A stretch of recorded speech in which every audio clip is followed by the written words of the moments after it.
Hello and welcome to Bollywood by Night, part number 3 of 3. The other two bits are available within this playlist of Dubai Parks and Resorts. And the first thing we see is one of the tallest swings in the world. So yeah, as you can see, this is shooting all the way up. It's extremely bright and extremely colourful.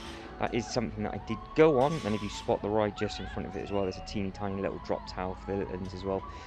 When I went on this, I actually went on it the night I filmed this. Obviously, I didn't film on the ride, and it was quite windy up at the top. And because it's like a chain link swing that you sit on, it almost felt like it wanted to twist. So it's such a bizarre feeling, but you get a really good view, especially at night with everything lit up.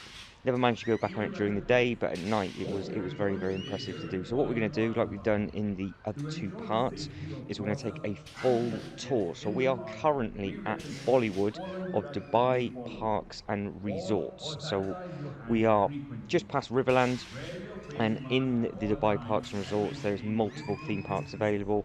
Legoland Water Park, Legoland, then you've got Motion Gate. Within Motion Gate, that's split up into 4 other segments as well. All of that is available in the Dubai playlist, and now we're obviously filming at Bollywood. Um, extremely quiet night, but it sort of makes up for it with how bright it is, and obviously you can see each one of those things that are dangling away and spinning around the outside, they are individual swings. So we have been talking for 1:35, and they have been spinning for that amount of time. So it is a long twisting ride, that one. So if you get motion sickness, you don't want to go on it. Ride directly in front of us to the left hand side. Everything is open, everything is working, but the only thing I think you get to see was that little drop tower and this one, and that only had one person in on each, and I think it was me and one other person on this ride when I actually managed to get on it. So there's not many people in the park, and a lot of the rides at Bollywood are actually motion simulators anyway. The lights that you see in the background up there, that's from the big Ferris wheel, which is where we finished the video in part number 2, and then we just walk back into the middle, and then we're just coming around now. So it does look very impressive with the amount of water and everything. The theming is absolutely beautiful at this park. But a lot of people do say that if you're not into sort of your motion simulators, and especially if you don't know the history of the films, you will be a little bit confused with regards to some of the bits and pieces.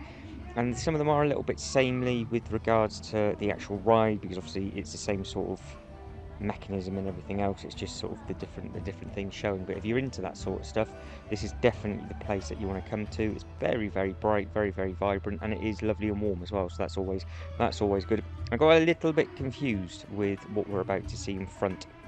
I genuinely thought this was a ride, and it was, but then it wasn't, and I'm not too sure what it's being used for now. But there's this bit just down the side, and I've got a funny feeling. I started to walk around it and then realised that it's not you're not supposed to be going down there. So I soon turned around and bolted back down, because it's actually blocked off a little bit further up, which I do believe we're gonna have a look at now. So if you know what that ride is and you've been on it before, please let me know, because it is absolutely massive. Like the front face is huge. So yeah, this is blocked off here, so I'm guessing you should have been able to go through. But yep, it is what it is. It was the only one that was closed. That was the only ride that was closed. And then beside this, they have a very good arcade shooter style game, which again, we will look at the queue line and all the other little bits and pieces. Now there is 1 or 2 bits that weren't open on the specific evening. So in the day videos, which will be uploaded or already uploaded by the time you watch this, you will then actually see some different bits and pieces between the day and night. I personally think this is the most effective place lit up at night, just because of how they've got it all laid out, how it's just set up. But that's my personal opinion. Where we just walked to before the battery died, as you can tell, it was a really smooth bit. That's one of the main eateries where you can obviously get some bits and pieces. But the eatery itself, I do believe, wasn't open the couple of times that I went to visit, but they did on this occasion keep all the tables and chairs out.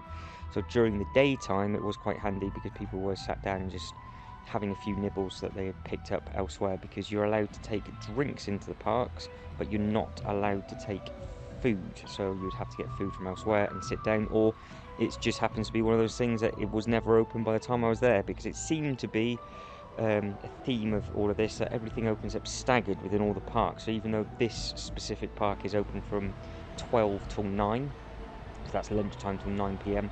Some of the rides didn't open till 5 o'clock, and then obviously maybe the food didn't open till then either. But we're about 7:30 at night currently, if I do remember.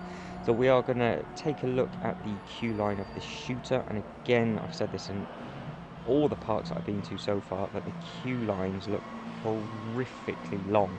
And it won't be, I can't imagine it being a super fast turnover ride, unless they obviously get more trains and everything running. So if you've been here at peak season, how far back do you actually have to queue? And was this all in anticipation for something that maybe might not have kicked off as much as what they thought they were going to do in the first couple of years of sort of trading? Because now they're getting more and more rides in, I can't imagine this queue ever being full. But you can see how it snakes around and loops around, and then to the left hand side you pick up your 3D glasses. It was me and 4 members of staff. There was nobody else on there. So I did manage to do it, then came back off. Then you have what was sort of the main vehicle slash character was in one of those bikes, sort of shooting all the little bits and pieces. And as we went in, I really did like all the theming on the track and everything that we saw, just as we came in, because the track does go from one side to the other, and then you've got the walkway over the track. So I thought that was a really nice touch, because they've done really good job with all the theming for all of these rides. Even though the rides might not be everybody's cup of tea, I think you got to admit that the theming is fantastic. Now, talking of not everybody's cup of tea, I do believe that we're going to be coming very close to a motion simulator, and it is a cricket thing, and it has the full history of cricket, India versus England, and all these other little bits and pieces. It's based on a film, from what I can gather, so it's a Bollywood film. Again, you can see just how bright and vibrant that was, and just how tall it is, and I do like the Ferris wheel behind it. So you get a good understanding of how bright the actual park is. And being this close to it, you just get to see how tall this thing is, and look how quickly it does actually start to spin, because that's the first time I've actually caught it from the bottom, spinning all the way up. So you do get a good sort of idea of just how long you will be twisting around for. And you don't really notice the colours changing too much when you're up top. You just sort of get higher and higher and higher, and then obviously you see the really nice view that appears. So it's a real nice thing to see with regards to views and things. But the turnover time would be quite long again, because I've said this a lot, they're very COVID strict and very COVID heavy. So every single thing that was touched was cleaned. So every time you got off, they did a full sort of sanitize of the seats, the handbars, everything like that. And they did this on every single ride as well. So when it is a little bit busier, you can just imagine it sort of eating into the day a little bit more. But obviously it's priority of safety, which is always a good thing. So we are about to go into this cricket thing. It's quite a bizarre area actually, because you have rides that are just made up of cricket balls. So there's like a miniature Ferris wheel, but the actual carriage that you sit on is just like a big cricket ball. But this is the queue.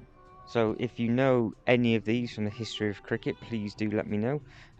There's sort of everybody within this as the queue line. And like I said, it's a motion simulator, but it's like a 4D thing. So you have the scent and the spray. So when it rains, you get a little bit of mist and so on and so forth on you.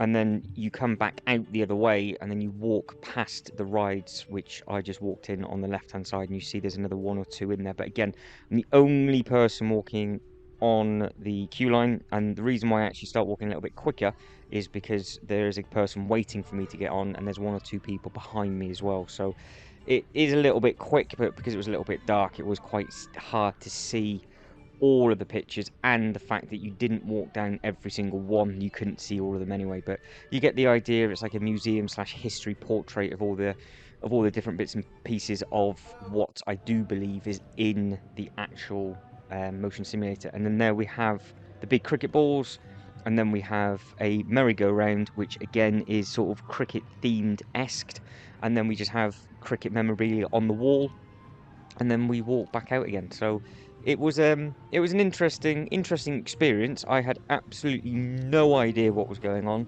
because I do believe you were supposed to be the cricket ball. So when the cricket ball got hit and went up into the sky and went through somebody's window, you were the ball and experiencing what the ball would feel.